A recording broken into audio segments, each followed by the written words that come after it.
What would you do if the apartment across from yours was supposed to be empty, but every night, behind the dark windows and drawn curtains, you saw someone watching you? I moved into my new place 6 months ago. It wasn't fancy, just a small one-bedroom rental on the 4th floor of an old brick building, but it was cheap, close to work, and the view from my living room looked straight across the courtyard into another row of apartments. At first, I barely noticed the unit directly across from mine. Its windows were always covered by heavy curtains, and the place seemed dark 24/7. The landlord mentioned once that it had been vacant since the last tenant moved out over a year ago.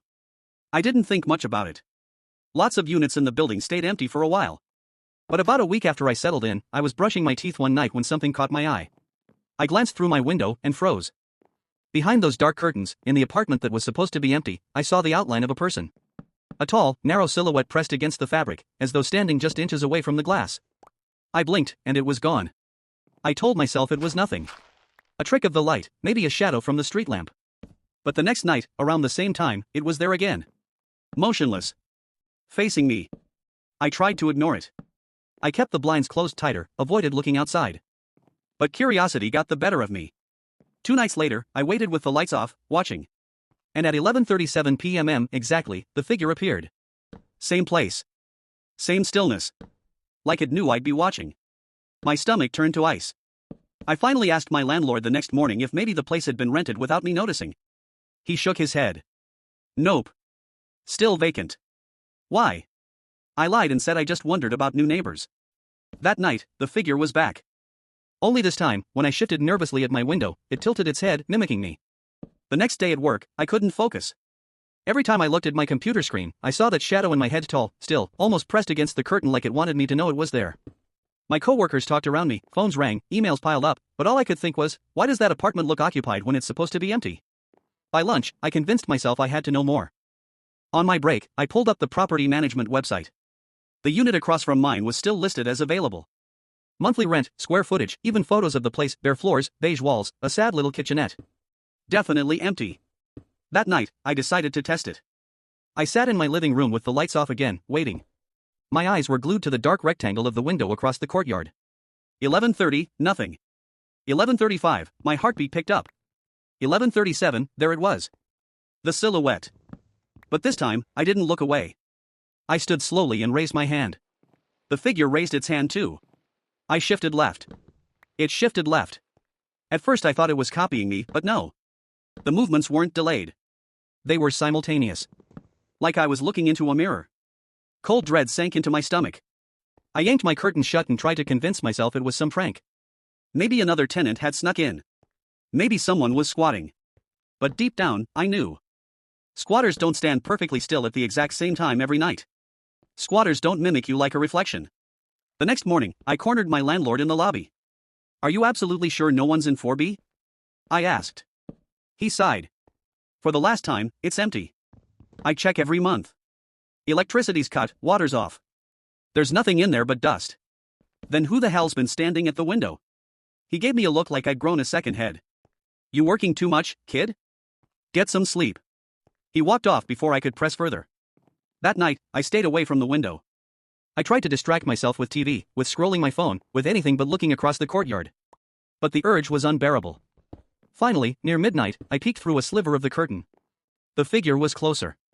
Not pressed against the curtain this time, but leaning forward, its head cocked at an unnatural angle as if it was straining to see into my apartment. I jumped back, heart hammering. I swore I hadn't moved the curtain enough for anyone to notice. And yet somehow, it had. That was the first night I realized this wasn't just about me watching it. It was watching me. The next morning, I woke up groggy from another restless night. My dreams had been nothing but dark windows and that shape shifting behind the curtains. Every time I woke, I was drenched in sweat, and each time I swore I heard the faint scrape of fabric moving across glass. I decided I couldn't just sit in my apartment waiting anymore. If the landlord wouldn't believe me, I'd check 4B myself. Around noon, when most people were out at work and the building was quiet, I walked down the hall. My footsteps echoed too loud against the old wooden floors. When I reached the door to 4B, my stomach tightened. The brass numbers were tarnished, the paint around the frame chipped. It looked untouched for years. I pressed my ear to the door. Silence. No voices, no footsteps. Still, I knocked. Once. Twice. Nothing. I tried the handle, half expecting it to be locked tight. To my surprise, it turned, but stopped just short, like a chain was on the other side. My pulse kicked up. Someone had been in there. I leaned close, heart in my throat. Hello? I whispered. Silence. Then, faintly, a shuffle. The sound of feet dragging slowly across a floor. I jerked back, adrenaline rushing through me. Whoever was in there wasn't supposed to be. Maybe it really was a squatter. Or maybe something worse. I hurried back to my apartment, my hands trembling so badly I almost dropped my keys trying to unlock the door. Once inside, I locked every bolt. That night, I told myself I wouldn't look. That I'd keep the curtains closed, block it all out.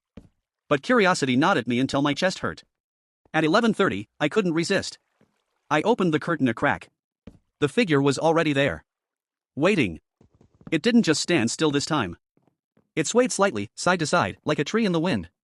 I swallowed hard and, without thinking, raised my hand again. The figure raised its hand, but a second too late. A fraction of a delay, just enough to prove it wasn't a reflection. I stumbled back, yanking the curtain shut, my breathing ragged.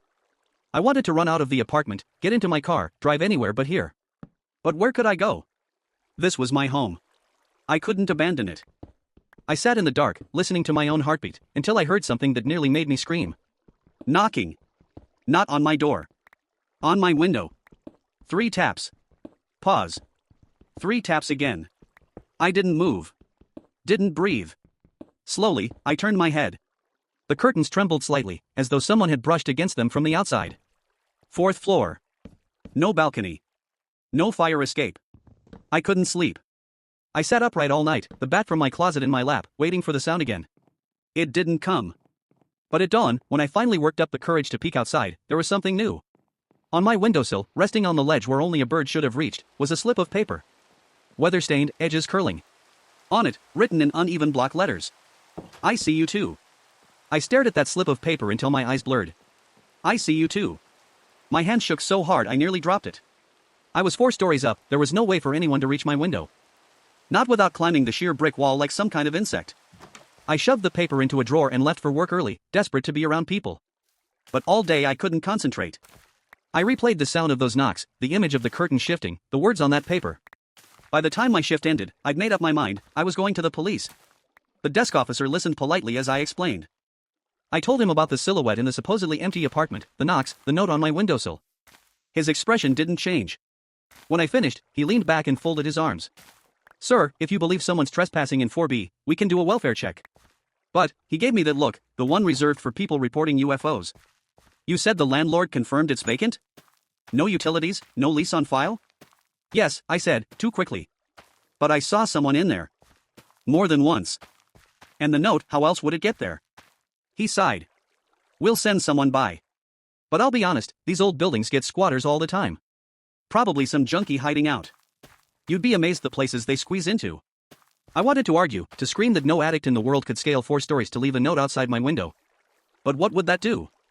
He already thought I was crazy. That night, 2 officers came with the landlord. I watched from my door as they unlocked 4B and stepped inside with flashlights. 10 minutes later, they emerged shaking their heads. Empty, one said. Dust on everything, no signs of occupancy. Windows locked from the inside. The landlord gave me a pointed glare like I'd wasted everyone's time. The cops left, and the hall fell silent again. I waited until they were gone before slipping across and peeking into 4B myself. The air smelled stale, heavy with dust. The floorboards creaked under my weight. The living room was bare, the kitchen stripped, the bedroom hollow. Nothing. Except. On the windowsill, faint in the dust, were 2 handprints. Large. Pressed flat against the glass, fingers splayed wide. I staggered back into my apartment, heart racing. That night I kept the curtains closed tight, but I couldn't sleep. Every sound in the building set me on edge. Around midnight, I heard footsteps in the hall. Slow, dragging. They stopped outside my door. I held my breath, clutching the bat again. After a long pause, 3 slow knocks echoed through the wood. I didn't move. Didn't make a sound. The silence stretched, my chest burning. Then, finally, the steps moved away. I thought it was over until my phone buzzed. A new text from an unknown number. It said, "Don't ignore me." The text froze me in place. My phone slipped in my sweaty hands as I stared at those 3 words, "Don't ignore me." No number, no contact, just a gray bubble blowing in the dark. I forced myself to type back. Who is this? No response. Minutes crawled by, my pulse hammering in my ears. I set the phone down, tried to breathe. Then, just as I was convincing myself it was some elaborate prank, the phone buzzed again. A picture. At first, I couldn't process what I was seeing. It was dark, grainy, clearly taken through glass. Then my stomach dropped. It was me. Sitting on my couch in my apartment, the glow of my phone in my hands. My own living room. My own curtains drawn tight behind me. The picture had been taken just seconds earlier. I shot up, ripped open the curtains, and glared across the courtyard. The dark window of 4B stared back. The curtains didn't move. But I knew. I knew. I yanked the curtains shut and paced the room, trying not to hyperventilate. Whoever or whatever was in there was watching me, closer than ever. The next morning, I showed the landlord the text. He barely glanced at it before muttering, "Must be someone who got your number. Change it." He didn't care. I called the police again, demanded they check the unit a second time. They humored me. Another walkthrough, another shrug. No sign of anyone. No footprints. No food wrappers. Look, sir, maybe you need to take a break from staring at that window. By evening, I was unraveling. I couldn't eat, couldn't think. I sat in the dark with the bat across my lap, waiting. At 11:37 on the dot, the knocks came. Not on my door this time. On the window again. Tap. Tap. Tap. I pressed my back against the wall, squeezing my eyes shut, praying it would stop. When I opened them, my phone was buzzing. Another text. Open up. I nearly threw the phone across the room. My heart hammered so hard I thought it would explode. I didn't answer. 5 minutes later, another buzz. This time, the photo wasn't of me. It was of my bed. My pillows. Taken from above, as if someone had been standing right there. The problem? I was sitting in the living room at the time. That's when I realized the awful truth. It wasn't just in 4B anymore. Whatever was behind those curtains had already been inside my apartment. That photo of my bed was the breaking point. I didn't sleep at all that night. I sat in my living room with every light on, the bat never leaving my hands. My mind wouldn't stop racing. How had it been inside? I always locked my door. I double-checked the windows. The landlord swore no one had spare keys. But the photo didn't lie. Someone or something had been in my room, close enough to hover over me. The next morning, I bought cameras.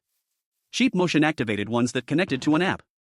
I set one in my living room, one in my hallway facing the bedroom door, and one aimed straight at the window. I told myself that if it was just my paranoia, the cameras would prove it. But deep down, I knew they'd only confirm my worst fears. For a couple of days, nothing happened. No figures in the window, no knocks, no texts. Just silence. I almost let myself believe it was over. Then, on the third night, my phone buzzed at 2:41 a.m. Motion detected. With shaking hands, I opened the app. The living room camera showed nothing at first, just my couch, my coffee table. Then, in the corner of the frame, something shifted. A shape. A figure. It wasn't like a person moving normally. It slid into the frame, tall and thin, its edges fuzzy like the camera couldn't focus on it. It stood perfectly still for over a minute. Then, slowly, its head tilted upward until the camera lens caught the glint of eyes reflecting back. My breath caught in my throat. I watched, frozen, as it raised a hand. Long fingers brushed the camera itself. The feed fizzled, warped, then cut to black. When the app reloaded, the camera was offline. The next morning, I rushed to check it. The camera was still in place. But the lens was cracked, a thin line running across it like something sharp had grazed it. I checked the hallway cam next. Offline. The bedroom cam? Still working, but the feed made my blood run cold. It showed me, asleep in bed. And standing in the doorway, half in shadow, was the figure. Watching. Unmoving. I wanted to vomit. I ripped the camera down and smashed it against the floor, but it didn't erase the image seared into my brain. That night, I didn't bother setting anything back up. I just sat in my locked bedroom, whispering to myself that I'd leave tomorrow. Pack up, break the lease, run. But at some point I drifted off. When I woke, the curtains were open. I never leave the curtains open. And sitting on my windowsill was another slip of paper. The same block letters, pressed hard enough to nearly tear through. Too late. The note sat on my windowsill all morning while I paced my apartment like a caged animal. Too late. The words burned in my skull. Too late for what? Too late to leave? Too late to fight back? Too late to survive? Every option made my chest tighten. By noon I'd made up my mind I couldn't stay another night here. Lease be damned, security deposit be damned, I just needed to get out. I shoved clothes into a suitcase with shaking hands, stuffed my laptop into a backpack, and kept glancing at the window every 30 seconds like a paranoid animal waiting for the predator to pounce. The landlord wasn't in his office when I went down to the lobby. Fine. I left the keys on the counter with a scribbled note, emergency. Had to leave. Apt 4C. Maybe he'd think I skipped out, maybe he'd think I was crazy. I didn't care. I just needed to be gone. The elevator rattled as it descended. The whole time I felt watched, like ice pressed into my skin.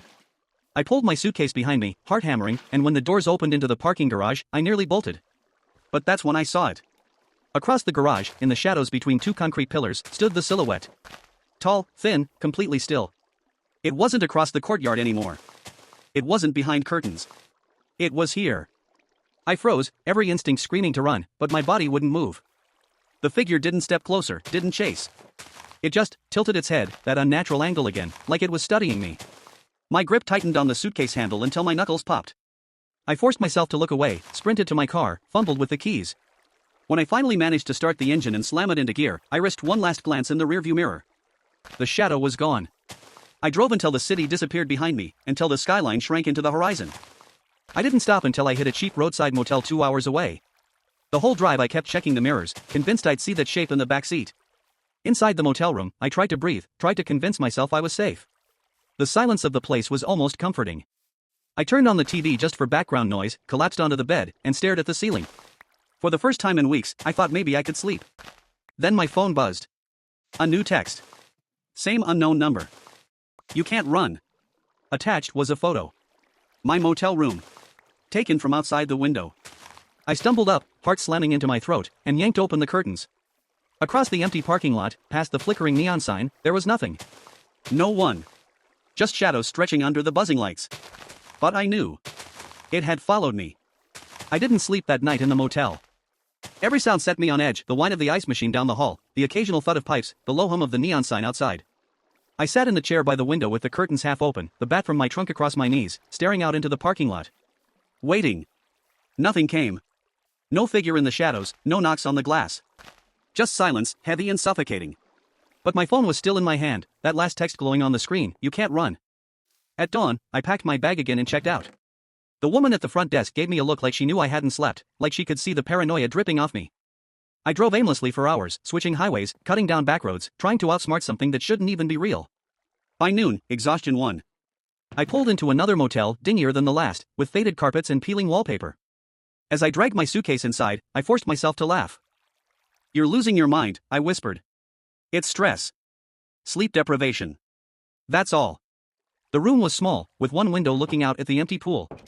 I triple-locked the door, checked under the bed, even opened the closet twice just to be sure. Then, finally, I collapsed onto the mattress, clothes and all. When I woke, it was dark. Too dark. My phone said 11:38 p.m. My stomach dropped, same time as always. My eyes darted to the window. The pool outside was empty, shimmering under a single flickering light. But pressed against the glass from the inside, inches from my face, was a handprint. I jolted back so fast I nearly fell off the bed. My mind raced. I hadn't touched that window. I'd kept it locked since I arrived. I scrambled to the glass, staring at the print. 5 long fingers stretched unnaturally wide. The skin looked damp, as if the hand had been pressed there only seconds earlier. My phone buzzed again. A new text. Stop looking outside. I'm already in. Every hair on my body stood on end. My chest tightened, breath shallow. I spun around, eyes darting across the dim room, but it was empty. Just a bed. A bathroom door slightly ajar. The closet. The closet. I crept toward it, bat raised, my heart hammering so loud I was sure it could hear me. With a trembling hand, I yanked the door open. Nothing. Just wire hangers clinking softly. I sagged against the wall, dizzy with relief and terror. I turned back toward the bed and froze. On the pillow, where my head had been minutes earlier, was another slip of paper. Same uneven block letters, carved deep into the paper fibers. You're mine now. I didn't hear the door open. I didn't hear anyone enter. But somehow, while I slept, it had been close enough to leave a message inches from my face. I didn't remember leaving that motel room. 1 second I was staring at the note on the pillow, the next I was stumbling into the night air, suitcase banging against my leg, bat clenched in my fist. I don't even remember checking out. I just ran. I drove until my hands cramped around the wheel, until my eyes blurred from exhaustion. When I finally stopped, it was at a 24-hour diner off some nameless highway, buzzing fluorescent lights and the smell of burnt coffee pulling me back into reality. I sat in a booth and tried to breathe. Tried to convince myself I wasn't losing my mind. I thought about calling the police again, but what would I say? That my vacant apartment had a shadow that followed me states away? That it texted me pictures of myself sleeping? They'd lock me in a psych ward before they'd help me. In desperation, I called my sister. I hadn't spoken to her in months, not since we argued about me moving into that building. She picked up groggy, voice thick with sleep. I told her everything in a rush, the figure in 4B, the texts, the photos, the motel. Silence stretched on the line before she finally said, "Nick, you sound crazy. You need help." "I am getting help," I snapped. "From you. Please. Just believe me." Her sigh crackled through the phone. "Nick, that apartment has been empty for years. Nobody's ever stayed there. Mom even told me people used to joke it was cursed. I think you're having some kind of breakdown." I wanted to scream, to shake her through the phone. But then she said something that made my blood run cold. "Are you sure you're even calling me? Because I just got a text from you. Right before you called." My stomach dropped. "What did it say?" Her voice trembled. "It said, 'Open the door. I'm outside.'" My blood iced over. I was 200 miles away. I hadn't sent that. I begged her to lock every door, every window, not to answer anyone. She promised she would, but I could hear the doubt in her voice. I hung up and stared at my phone, my reflection warped in the crack screen. My thoughts raced. It wasn't just following me anymore. It had spread. To my sister. Maybe to anyone I cared about. When I finally looked down, a new message had appeared. No notification sound, no buzz, I hadn't even felt it arrive.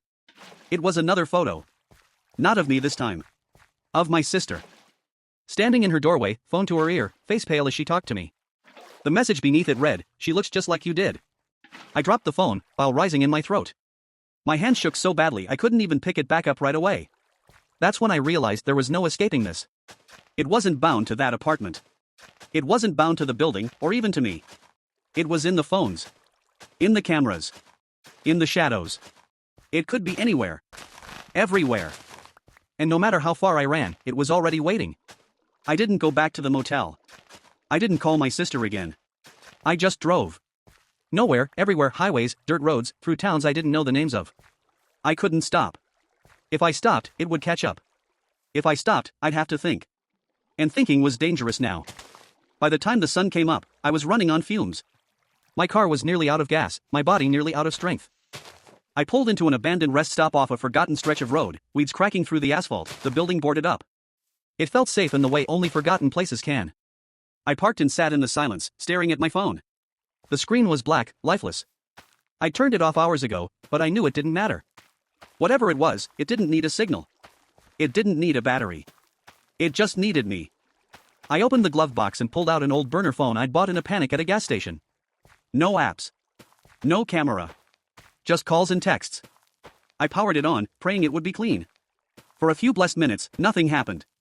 No messages. No photos. No shadow creeping through the screen. Then, at 11:37 a.m., the same cursed time it always came, my phone buzzed. One message. "Hello again." I stared at the screen until my vision blurred. My breath came in short, sharp bursts. I typed back with trembling fingers, "What do you want from me?" A pause. Then. To finish what I started. I screamed into the empty rest stop, a raw, animal sound that tore from my throat. I hurled the phone against the concrete, watched it shatter into pieces. But even as it broke, another sound rose behind me. Knocking. 3 slow knocks. Not on a door. Not on glass. On the trunk of my car. I spun around, heart slamming against my ribs. The air was still. The sun hung high. No one was there. And yet. Knock. Knock. Knock. I crept toward the trunk, every nerve screaming at me to run. I reached out with a shaking hand and popped it open. Empty. But taped to the inside of the lid was a photo. Of me. Sleeping in the driver's seat. Taken from the back seat. I stumbled back, bile rising in my throat. My knees buckled and I fell onto the hot asphalt, gasping. I looked around wildly, nothing. No figure. No shadow. Just me and the silence. And then, like a whisper against my ear, I heard it. "You shouldn't have looked." I turned slowly, every muscle in my body screaming. It was standing behind me. Tall. Thin. No face. Just a void where features should be, a black smudge in the shape of a man. It tilted its head in that same unnatural way, like it was curious. Studying. Deciding. I couldn't move. Couldn't breathe. The world narrowed to that figure and the pounding of my heart. And then it stepped forward. Not fast. Not violent. Just inevitable. As it reached out a hand, those long, spidery fingers stretching toward my face, I realized the truth. There was never any running. No escape. No help. It had chosen me. And now, it had me. The screen cuts to black. There is no resolution. Because the story doesn't end when you stop reading. It ends when you stop looking out your window at night. I didn't go back to the motel. I didn't call my sister again. I just drove. Nowhere, everywhere, highways, dirt roads, through towns I didn't know the names of. I couldn't stop. If I stopped, it would catch up. If I stopped, I'd have to think. And thinking was dangerous now. By the time the sun came up, I was running on fumes. My car was nearly out of gas, my body nearly out of strength. I pulled into an abandoned rest stop off a forgotten stretch of road, weeds cracking through the asphalt, the building boarded up. It felt safe in the way only forgotten places can. I parked and sat in the silence, staring at my phone. The screen was black, lifeless. I turned it off hours ago, but I knew it didn't matter. Whatever it was, it didn't need a signal. It didn't need a battery. It just needed me. I opened the glove box and pulled out an old burner phone I'd bought in a panic at a gas station. No apps. No camera. Just calls and texts. I powered it on, praying it would be clean. For a few blessed minutes, nothing happened. No messages. No photos. No shadow creeping through the screen. Then, at 11:37 a.m., the same cursed time it always came, my phone buzzed. One message. Hello again. I stared at the screen until my vision blurred. My breath came in short, sharp bursts. I typed back with trembling fingers, "What do you want from me?" A pause. Then, to finish what I started. I screamed into the empty rest stop, a raw, animal sound that tore from my throat. I hurled the phone against the concrete, watched it shatter into pieces. But even as it broke, another sound rose behind me. Knocking. 3 slow knocks. Not on a door. Not on glass. On the trunk of my car. I spun around, heart slamming against my ribs. The air was still. The sun hung high. No one was there. And yet. Knock. Knock. Knock. I crept toward the trunk, every nerve screaming at me to run. I reached out with a shaking hand and popped it open. Empty. But taped to the inside of the lid was a photo. Of me. Sleeping in the driver's seat. Taken from the back seat. I stumbled back, bile rising in my throat. My knees buckled and I fell onto the hot asphalt, gasping. I looked around wildly, nothing. No figure. No shadow. Just me and the silence. And then, like a whisper against my ear, I heard it. You shouldn't have looked. I turned slowly, every muscle in my body screaming. It was standing behind me. Tall. Thin. No face. Just a void where features should be, a black smudge in the shape of a man. It tilted its head in that same unnatural way, like it was curious. Studying. Deciding. I couldn't move. Couldn't breathe. The world narrowed to that figure and the pounding of my heart. And then it stepped forward. Not fast. Not violent. Just inevitable. As it reached out a hand, those long, spidery fingers stretching toward my face, I realized the truth. There was never any running. No escape. No help. It had chosen me. And now, it had me. The screen cuts to black. There is no resolution. Because the story doesn't end when you stop reading. It ends when you stop looking out your window at night. Update. I don't remember driving home. I don't even remember getting back into my car after it stepped toward me in that abandoned rest stop. All I remember is the void, like someone had cut a strip of film from my memory and spliced the reel back together. 1 second it was there, reaching for me. The next, I was sitting on my couch in my apartment, the TV flickering with static, the bat still clenched in my hand. I should have felt relief. I should have told myself it was just a nightmare. But deep down, I knew. It hadn't let me go. It had put me back. The first thing I noticed was the time. 11:37 p.m. Same time. Always the same time. I stumbled to the window and pulled the curtains open.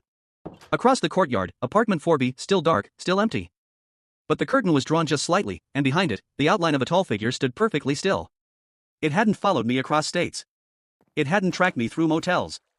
It never needed to. It was here the whole time. I collapsed onto the floor, clutching my head. I don't know how long I stayed like that, but eventually, exhaustion won. My body shut down. When I woke, there was a new note on my coffee table. Same uneven block letters carved so hard they tore the paper. You never left. The days started blending together after that. I tried to go to work, but my boss pulled me aside on my 3rd day back. "Nick," he said gently, "you look awful. Go home, get some rest." His voice was kind, but his eyes darted to the dark circles under mine, the tremor in my hands, the way I kept glancing at the office windows like something was peering in. I stopped answering calls from friends. I ignored my sister's texts. I couldn't risk it pulling them in again. But isolation only made things worse. The texts returned. Not once a night anymore. Constant. Sometimes dozens in an hour. At first, the same commands: open up. Look at me. Don't hide. Then photos. Not just of me, but of strangers, faces I didn't recognize, all taken through windows at night. Kids, couples, old men staring at TVs. Each one captioned with a name. Sometimes with a single word underneath. Taken. And once, a picture of my sister again. Sleeping. The word under it: soon. I smashed the phone against the wall that time. Bought a new one the next morning. But the messages appeared there too, like the number was irrelevant. Like it wasn't sending them through towers or signals, it was writing them straight into the device itself. I tried to fight back. I set up cameras again, bought better ones, with cloud storage this time. For 2 nights, they recorded nothing. Then, on the 3rd night, I checked the footage. The cameras were fine when I left the apartment. But at 11:37 p.m. every feed cut out except one. The hallway cam. At 11:38, the feed flickered back. And there I was. Standing in the hallway. Smiling. Looking directly into the lens. I don't remember being there. I don't remember smiling. But the video was crystal clear. Behind me, in the doorway to my bedroom, the silhouette loomed. I deleted the footage. But I knew it didn't matter. You can't delete something that's already inside you. Now it follows me everywhere. Not just in windows. I see it reflected in car mirrors as I drive. I see it in the corner of the TV screen when the picture glitches. I hear knocks in public bathrooms, in office cubicles, in hotel rooms I'll never sleep in again. The worst part is the whispers. They started as faint static in my ears at night. Now they're with me all the time. Layered voices, overlapping, speaking in rhythms I can't understand. Sometimes I catch a word in English. Mine. Soon. Nick. I've started writing everything down, page after page, because I don't know how much longer I'll remember what's real. Sometimes I wake up and the writing isn't mine, shaky block letters carving the same phrase over and over. Stop fighting. It's already done. Tonight feels different. The air is heavy, pressing down on me. I can feel it watching even now as I write this. The clock says 11:36. My hands are shaking. I know what happens next. I can hear the footsteps in the hall already. Slow, dragging, deliberate. Closer. Closer. Closer. There's a knock at my door. 3 taps. Pause. 3 taps again. I won't open it. I swear I won't. But I can already see the curtain trembling. It doesn't matter if I open the door. It's already inside.